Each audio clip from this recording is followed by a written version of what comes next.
August was kind of a very busy month. I started grad school and I had a lot of plans and stuff this month, so it was kind of all over the place. I think I still read a pretty decent amount of books. I still think I read a pretty decent amount of books. But because I was so busy, I unfortunately did not have time to update my reading journal for you all. So instead today I have my iPad logged into my Goodreads account so that I can tell you guys the ratings I gave these books and what songs I picked for them. So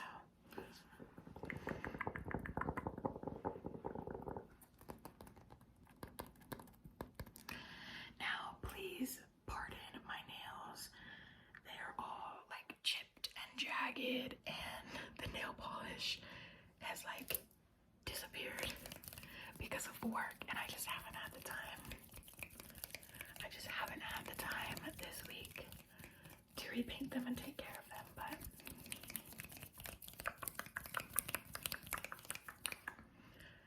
I've got my little stack of the books I physically read right next to the camera, so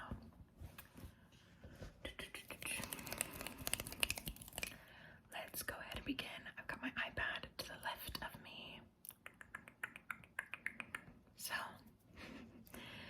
the first book that I read this month is by an author that I have read before and unfortunately didn't really like that much, but I tried to give her another shot.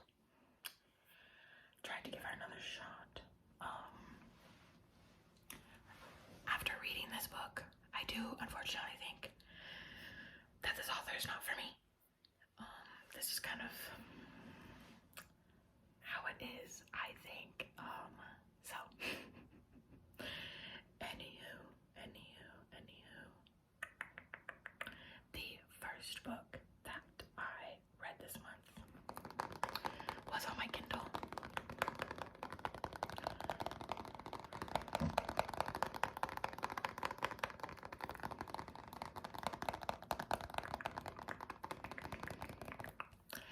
And it was The 7-Year Slip by Ashley Poston.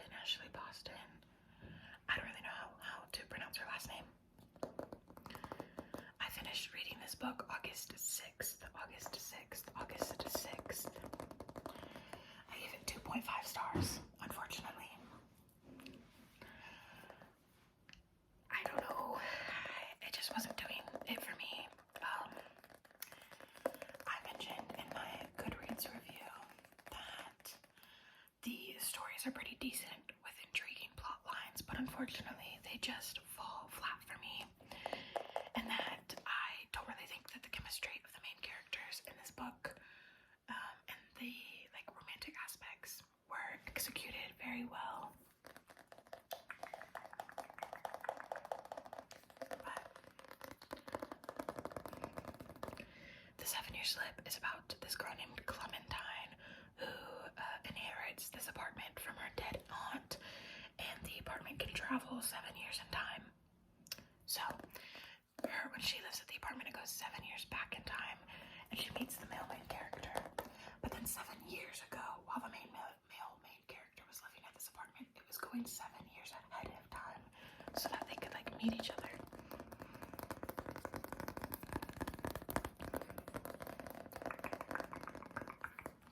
And the song that I picked for this book was Apple Pie by Lizzie McAlpine.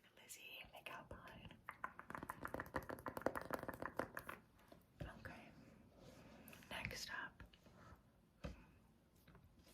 is a book that I read physically.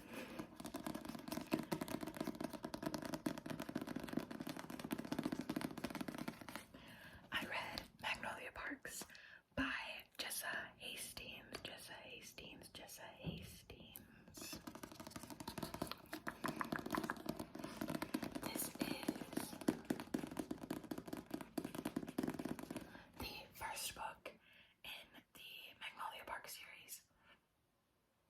and it follows Magnolia and BJ basically through their toxic romance, and it's set in I think it's in London. Yeah, it's in London.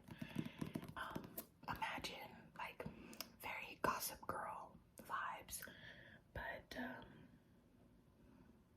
make it toxic and make it UK. When I actually started reading this book and I put the update on my Goodreads, a very lovely viewer by the name of Emma, who is friends with me on Goodreads, hey girl, commented on my like reading update and said, "This is my fave series ever. I'm so glad you're reading it and can't wait to hear you talk about it in a video." So, hey Emma, this is your moment. I finished Magnolia Parks on August 16th. And I gave it 4 stars, which I was truly really not expecting, but it slayed. It's definitely a guilty pleasure read for sure. On my Goodreads, I mentioned that it was infuriating, addicting, toxic, drama-filled roller coaster of a book that I ate up. Honestly, this was the kind of book, like the exact kind of book that I needed after just getting out of like reading 4 Throne of Glass, like no, three Throne of Glass books back to back, and then reading the 7-Year Slip, which I did not like, but it was just a fun time. Like, I was just loving following the drama of these characters and their friend group, so.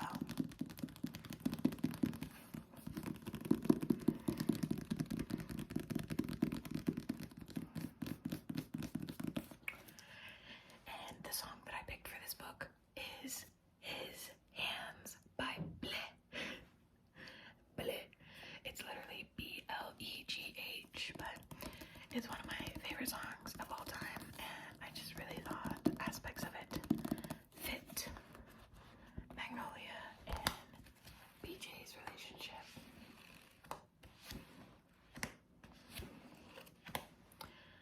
Next up, I finally finished The Assassin's Blade by Sarah J. Maas.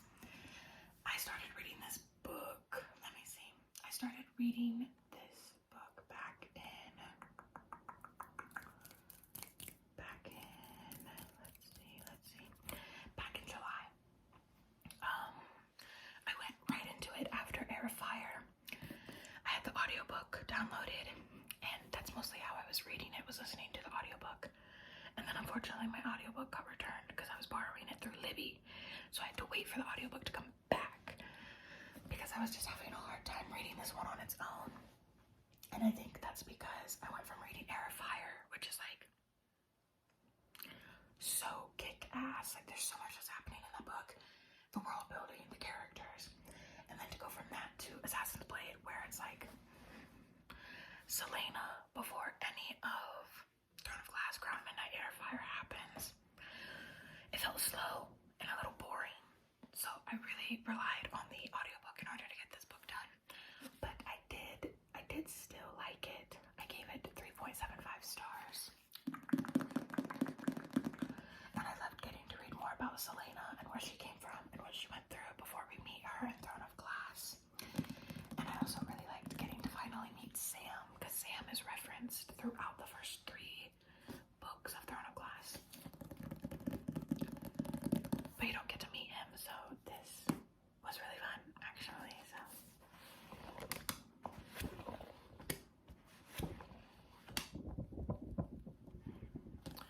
And the song that I picked for The Assassin's Blade was Triumph by Bishop Briggs.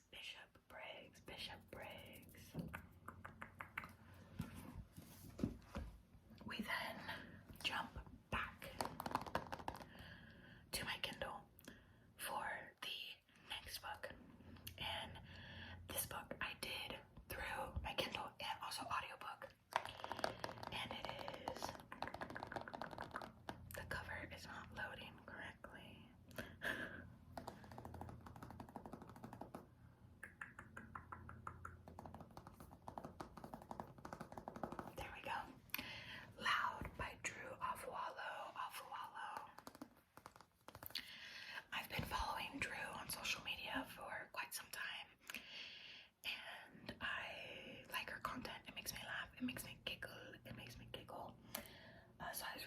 decided to read Loud, Accept Nothing Less Than the Life You Deserve by her.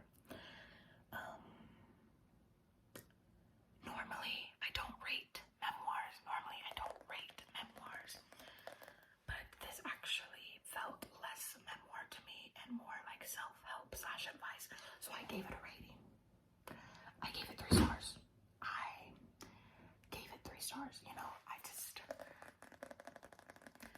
It was really life-changing and altering for me. I do think that Drew does a really good job of taking her voice and adapting it for a more formal kind of media, but it still maintained her personality and who she was. It never once felt like it was written by anybody else or anything. I kind of do a whole review on my Goodreads, but I will just pinpoint a couple of little points from that. I mentioned that if you're in your teen years, then this book is perfect for you, as Drew takes on a very big sister kind of tone and role and explains things such as misogyny, pick-me behavior, male relationships. But at 22, I kind of found myself being disconnected throughout the story, just because the content that Drew discusses is things I've already experienced, things I've gone through, or things I'm detached from.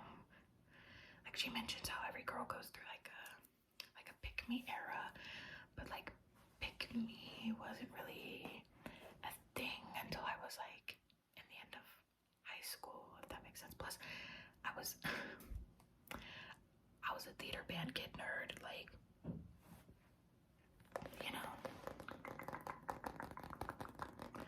And then also, she kind of regurgitates a lot of the same advice throughout the book, somehow, some way. Throughout a lot of the chapters, there was always some point about her mom being a matriarch and this and that, and other little things that I can't really remember now specifically. But if you read it, she does kind of repeat a lot of the same thing in a lot of the chapters.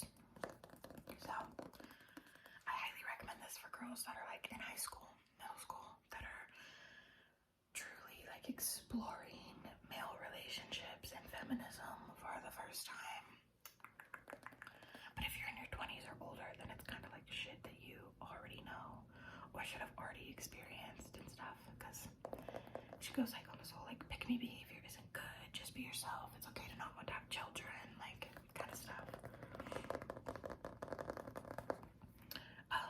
Drew actually has a playlist that she made for this book already on Spotify, so I just picked a song from that, and I picked Truth Hurts by Lizzo.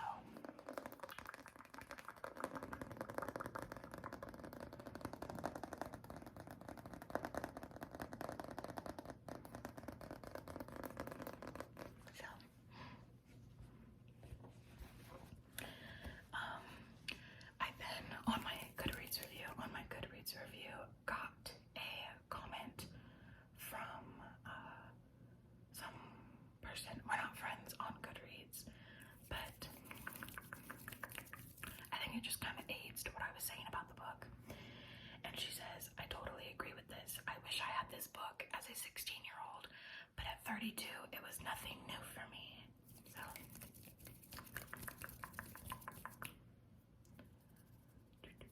and then the next and final book that I read in August was Vicious by V.E. Schwab. And this, best book of the month, baby. Best book of the month.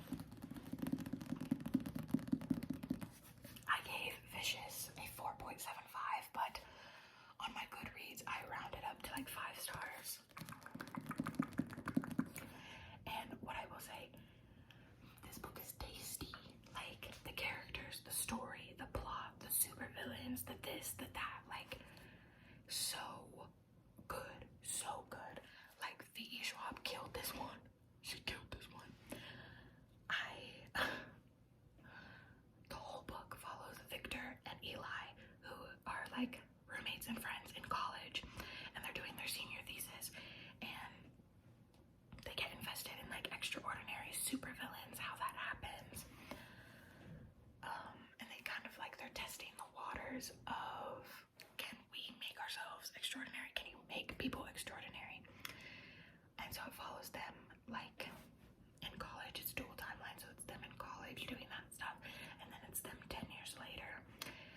was just so good. I loved the tension, the two characters like being obsessed with each other and like following each other for like 10 years.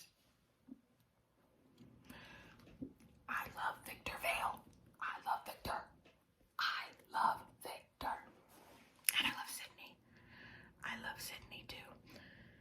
But this, oh my gosh, if you haven't read Vicious, please go read it. I definitely am going to hopefully read Vengeful pretty soon, which is the second book. It's a duology.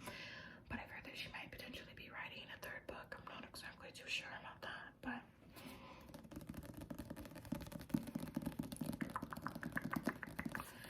and I made a whole Spotify playlist for this, which you can find on my Goodreads review about it. But the song that I like picked specifically is Vicious by Tate McRae.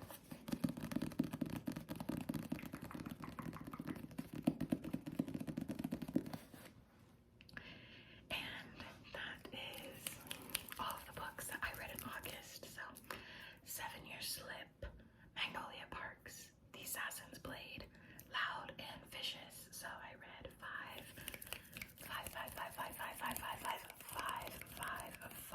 books this month. 5 books this month. Which honestly, I'm proud of myself for even being able to do that, because starting grad school has been no joke. Let me tell you, I spend so much time reading my textbooks